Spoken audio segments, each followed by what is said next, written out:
Hello everyone, how are you all? అందరూ బాగున్నారనేసి అనుకుంటున్నాను. బాగుండాలి. న్యూ డ్రైవింగ్ లైసెన్స్ రూల్స్ 2024 ప్రభుత్వం తీసుకొచ్చిన నూతన డ్రైవింగ్ లైసెన్స్ రూల్స్ జూన్ 1న అమల్లోకి వచ్చాయి. పూర్తి వివరాలను నేను ఈ వీడియోలో చెప్తాను. సో మీకు ఉపయోగకరంగా ఉంటుందనేసి అనుకుంటున్నాను.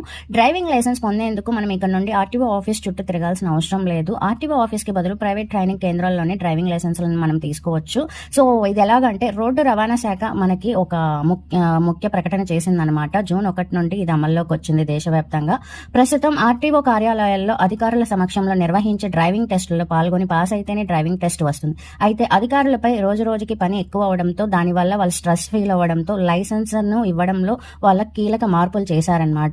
లైసెన్స్ నిబంధనల్లో కీలక మార్పులు ఏంటి అంటే, సో ప్రభుత్వం ఆమోదించిన డ్రైవింగ్ సెంటర్లలోనే పరీక్ష నిర్వహిస్తారు. ఆ కేంద్రాల్లోనే లైసెన్స్ సర్టిఫికెట్లు పొందవచ్చు.